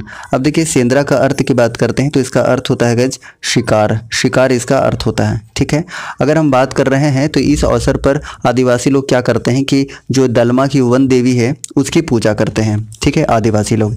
इसके अलावा बात करते हैं तो इसमें क्या किया जाता था पहले इस त्यौहार में कि जितने भी खूंखार जानवर होते थे जंगलों में, उसको सेंद्रा पर्व के अवसर पर मार दिया जाता था। ठीक है, शिकार कर दिया जाता था। लेकिन अभी वर्तमान समय में क्या है, ये शिकार करने पर प्रतिबंध हो गया, अब ये शिकार नहीं होता है। ठीक है, अगर आयोजन की बात करिएगा तो ये किस जनजाति के द्वारा आयोजन किया जाता है, तो याद रखिएगा उरांव जनजाति के द्वारा आयोजन किया जाता है। साल में 3 बार किया जाता है। देखिए कब कब किया जाता है, तो सबसे पहले अगर हम बात करते हैं तो सबसे पहले किया जाता है बैसाख माह में, सुंदरा के नाम से जाना जाता है, सुसेंद्रा के नाम से जाना जाता है। तो सबसे पहले बैसाख माह में सुसेंद्रा के नाम से जाना जाता है। दूसरी बार आयोजित किया जाता है फागुन माह में, और फागुन माह में इसे सेंद्रा के नाम से जाना जाता है। और तीसरी बार कब आयोजित किया जाता है, तो तीसरी बार आयोजित होता है वर्षा ऋतु में, जिसमें जेठ शिकार के नाम से जाना जाता है, जेठ शिकार के नाम से। ठीक है गाइस, तो क्वेश्चन नंबर 4 का सही आंसर क्या हो गया गाइस, ऑप्शन नंबर ए, यानी कि सामूहिक शिकार। सो option number A is correct one. चलिए नेक्स्ट बात करते हैं क्वेश्चन नंबर 5 की। टूसू महोत्सव निम्नलिखित त्यौहार में से किसके साथ मनाया जाता है, तो 5 का करेक्ट आंसर हो जाएगा guys option number C. Option number C इसका बिल्कुल सही आंसर हो जाएगा Makar Sankranti. So option number C is correct one. अब देखिए हम बात करते हैं टूसू त्यौहार की, तो टूसू का अर्थ क्या होता है गाइस, टूसू का अर्थ होता है कुंवारी, कुंवारी इसका अर्थ होता है। ठीक है, और इस अवसर पर क्या होता है कि इस अवसर पर जो लड़कियां हैं वो क्या करती हैं, बांस का फ्रेम बनाती हैं, बांस का फ्रेम को तैयार करती है, सजाती हैं। और ये जो त्यौहार होता है गाइस ये सूर्य पूजा से संबंधित है। ठीक है, इसके अलावा अगर हम बात करते हैं ऑप्शन नंबर ए की बात कर लेते हैं, तो ऑप्शन नंबर ए क्या है गाइस, ऑप्शन नंबर ए है सरहुल। अगर हम सरहुल के बारे में बात करते हैं तो जनजातियों का सबसे बड़ा त्यौहार है, सबसे बड़ा त्यौहार है जनजातियों का। ठीक है, हालांकि अलग अलग जनजाति में इसे अलग अलग नाम से जाना जाता है, जैसे उरांव जनजाति में खद्दी या सद्दी के नाम से जाना जाता है। उसके बाद फिर बात करेगा संथाल जनजाति में बा परब के नाम से जाना जाता है, बा परब के नाम से। इसके अलावा बात करते हैं खड़िया जनजाति में जंकोर के नाम से जाना जाता है गाइस, जंकोर के नाम से। और ये फूलों का त्यौहार है। और कौन सा फूल का पूजा होता है तो याद रख लीजिएगा, उस फूल का नाम है सर्रई, और ये सखुआ का फूल होता है, ये भी आप याद रख सकते हैं। ठीक है। अगर हम बात करते हैं ऑप्शन नंबर डी की, अगर हम ऑप्शन नंबर डी की बात करना चाहें, कर्मा की बात करना चाहें, तो ये भी काफ़ी इंपॉर्टेंट है, यहाँ से भी बहुत बार क्वेश्चन बना हुआ है। तो कर्मा की अगर बात करते हैं तो मुख्य रूप से आप ये याद रखिएगा कि दो तरह का कर्मा होता है, एक राजकर्मा होता है और एक देशकर्मा होता है। ठीक है। राजकर्मा के बारे में अगर हम बात करते हैं, राजकर्मा के बारे में, तो ये घरों में मनाया जाता है, और जो देशकर्मा है वो सामूहिक रूप से जो सांस्कृतिक स्थान होता है, अखाड़ा या अखड़ा, वहाँ पर इसको मनाया जाता है। कब मनाया जाता है ये ज़्यादा इंपॉर्टेंट है, कब मनाया जाता है तो याद रखिएगा, भादो माह के शुक्ल पक्ष के एकादशी को मनाया जाता है कर्मा, तो ये याद रख सकते हैं। तो क्वेश्चन नंबर 5 का सही आंसर क्या हो गया गाइस? क्वेश्चन नंबर 5 का सही आंसर हो गया ऑप्शन नंबर सी, यानी कि मकर संक्रांति। ठीक है। नेक्स्ट बात करते हैं क्वेश्चन नंबर 6 की। The grammatical construction of the whole language का प्रकाशन किस वर्ष हुआ था? इसका करेक्ट आंसर हो जाएगा गाइस ऑप्शन नंबर डी, यानी कि 1840 ईस्वी में हुआ। सो option number D is correct one.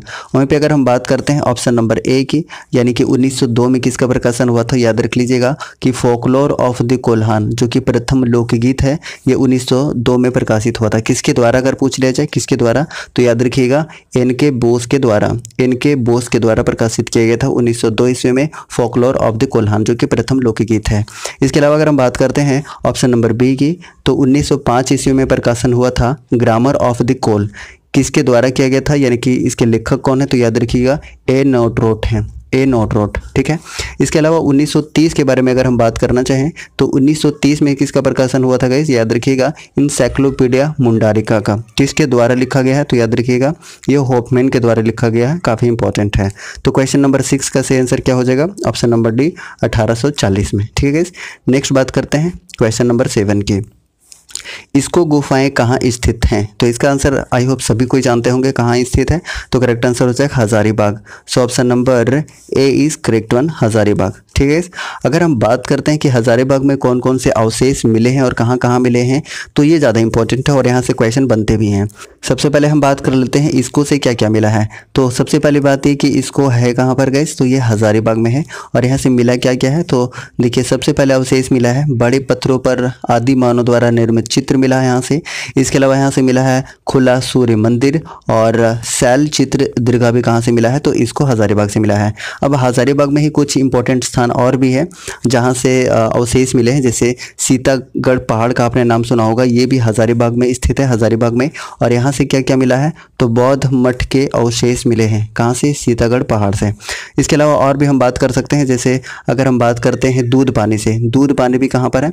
तो ये हजारीबाग में है। और यहाँ से क्या मिला है? तो 8वीं शताब्दी के अभिलेख मिले हुए हैं, ये भी इंपॉर्टेंट है।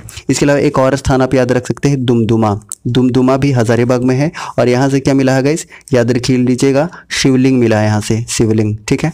तो क्वेश्चन नंबर 7 का सही आंसर क्या हो जाएगा गाइस? अगर हम सही आंसर की बात करते हैं तो इसको गुफाएं कहाँ स्थित हैं? तो हजारीबाग इसका बिल्कुल सही आंसर है। Option number A is correct one. चलिए नेक्स्ट बात करते हैं क्वेश्चन नंबर 8 की। किस जनजाति में ग्राम के मुखिया को मुकद्दम बोला जाता है? तो इसका करेक्ट आंसर हो जाएगा गाइस ऑप्शन नंबर डी, इसका बिल्कुल सही आंसर हो जाएगा बैगा जनजाति में। अब देखिए बैगा जनजाति के बारे में बात करते हैं तो इसका निवास स्थान कहाँ पर है गाइस? तो पलामू में है, गढ़वा में है और रांची में आपको ज़्यादातर देखने को मिलेगा। इसके अलावा बात करते हैं तो इसमें प्रचलित विवाह कौन सा है? तो मंगनी, मंगनी इसमें प्रचलित विवाह है, ये याद रख सकते हैं। इसके अलावा अगर हम ऑप्शन नंबर ए की बात करते हैं, यानी कि चेरो जनजाति की बात करते हैं, तो चेरो जनजाति को 12 और 13 हजारी के नाम से जाना जाता है, ये काफ़ी इंपॉर्टेंट है। इसके अलावा और भी आप याद रख सकते हैं चेरो जनजाति से रिलेटेड कि चेरो जनजाति में वधु मूल्य को क्या कहा जाता है? तो दस्तूरी कहा जाता है, ये भी काफ़ी इंपॉर्टेंट है। इसके अलावा अगर हम बात करते हैं कंवर जनजाति से रिलेटेड कुछ इन्फॉर्मेशन की, तो कंवर जनजाति जो कि झारखंड की 31वीं जनजाति, हालांकि 32वीं जनजाति कोल जनजाति है, आप याद रख सकते हैं। ये दोनों ही जनजाति को मान्यता कब मिली थी भारत सरकार के द्वारा? तो 8 जनवरी 2003 को इसको मान्यता मिल गई थी। अगर हम कंवर जनजाति के बारे में बात कर रहे हैं तो इसका निवास आपको पलामू में, गुमला में और सिमडेगा में ज़्यादातर देखने को मिलेगा। और इसके वधु मूल्य इंपॉर्टेंट है। वधु मूल्य को क्या कहा जाता है? तो सुखदाम कहा जाता है। सुखदाम कहा जाता है इसके वधु मूल्य को। ये काफ़ी इंपॉर्टेंट है। और उससे भी ज़्यादा इंपॉर्टेंट ये है कि ग्राम पंचायत के मुखिया को क्या बोला जाता है? तो याद रख लीजिएगा, सयाना बोला जाता है। सयाना काफ़ी ज़्यादा इंपॉर्टेंट है गाइस, सयाना बोला जाता है। और पुजारी को बोला जाता है बैगा, बैगा बोला जाता है पुजारी को। ठीक है गाइस, चलिए नेक्स्ट अब हम बात करते हैं हो जनजाति के बारे में। ऑप्शन नंबर सी के बारे में बात करते हैं। तो हो जनजाति क्या है? झारखंड की चौथी सबसे बड़ी जनजाति है। अब देखिए पहली बात करते हैं तो संथाल जनजाति है, दूसरा उरांव जनजाति है और तीसरा मुंडा जनजाति है। उसके बाद हो जनजाति है जो कि झारखंड की सबसे बड़ी जनजाति है, चौथी सबसे बड़ी जनजाति। ठीक है, इसके बारे में बात करें तो इसकी प्रजाति कौन सी है? तो प्रोटोस्टोलॉइड प्रजाति से बिलोंग करता है हो जनजाति। इसके अलावा इसकी लिपि काफ़ी इंपॉर्टेंट है, लिपि बहुत बार पूछ लिया जाता है, तो लिपि याद रख लीजिएगा, बारंग चित्ती इसका लिपि है, बारंग चित्ती। निवास के बारे में अगर हम बात करेंगे कि निवास कहाँ पर है, तो निवास इसका कहाँ है? निवास आपको पश्चिमी सिंहभूम, पूर्वी सिंहभूम और सरायकेला में ज़्यादातर आपको देखने को मिलेगा हो जनजाति की अगर हम बात कर रहे हैं। अब नेक्स्ट बात करते हैं क्वेश्चन नंबर 9 की। आला उदह जनजाति के नायक व्यक्तित्व कौन है? तो इसका करेक्ट आंसर क्या हो जाएगा? इस ऑप्शन नंबर ए इसका बिल्कुल सही आंसर हो जाएगा, यानी कि बंजारा। सो option number A is correct one, option number ए। अब देखिए बंजारा जनजाति के बारे में अगर हम थोड़ा सा बात करते हैं तो इस जनजाति को घुमक्कड़ जनजाति कहा जाता है, घुमक्कड़ जनजाति कहा जाता है, ये आप याद रख सकते हैं। भाषा इंपॉर्टेंट है गाइस, इसका भाषा थोड़ा सा अलग है, लंबारी इसका भाषा है, लंबारी। ठीक है, इसके अलावा वधु मूल्य उससे भी ज़्यादा इंपॉर्टेंट है कि वधु मूल्य को क्या कहा जाता है? तो हर्जी कहा जाता है गैस, हर्जी कहा जाता है इसके वधु मूल्य को। ठीक है गैस, चलिए नेक्स्ट बात करते हैं गैस क्वेश्चन नंबर 10 की। क्वेश्चन नंबर 10 है बथुड़ी जनजाति को किस नाम से जाना जाता है या बथुड़ी जनजाति को क्या बोला जाता है? तो इसका करेक्ट आंसर हो जाएगा guys option number A, option number ए इसका बिल्कुल सही आंसर हो जाएगा, यानी कि भूमिज बोला जाता है। So option number A is correct one. अब देखिए भूमि जनजाति की बात करते हैं तो जो बथुड़ी जनजाति है गाइस, पहले बथुड़ी जनजाति के बारे में हम बात कर लेते हैं। तो बथुड़ी जनजाति खुद को क्या कहती है? ये भूया का पूर्वज कहती है, भूया का पूर्वज। ठीक है, अच्छा पुजारी इंपॉर्टेंट है, पुजारी को क्या बोला जाता है?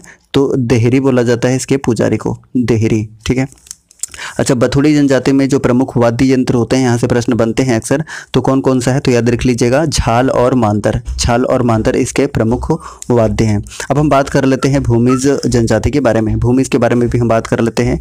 और देखिए भूमिज जनजाति से रिलेटेड एक इंपॉर्टेंट फैक्ट ये है कि इसे जनजाति का हिंदू संस्करण कहा जाता है। हिंदू संस्करण किसे कहा जाता है? जनजातियों का, तो भूमिज जनजाति को कहा जाता है। और इम्पॉर्टेंट ये है कि भूमिज जनजाति को धनबाद में क्या कहा जाता है? तो धनबाद में इसको सरदार के नाम से जाना जाता है, सरदार के नाम से, ये भी याद रख सकते हैं। और उससे भी ज़्यादा इंपॉर्टेंट ये है कि भूमिज जनजाति में पंचायत के मुखिया को क्या कहा जाता है? तो प्रधान कहा जाता है, याद रख लीजिएगा, प्रधान कहा जाता है। और पुजारी को क्या कहा जाता है? तो पुजारी को लाया कहा जाता है गैस, लाया। अच्छा एक और इम्पॉर्टेंट फैक्ट आप यहाँ से याद रख सकते हैं कि मुगल काल में इस जनजाति को चुहाड़ कहा जाता था। ठीक है, चुहाड़ कहा जाता था भूमिज जनजाति को।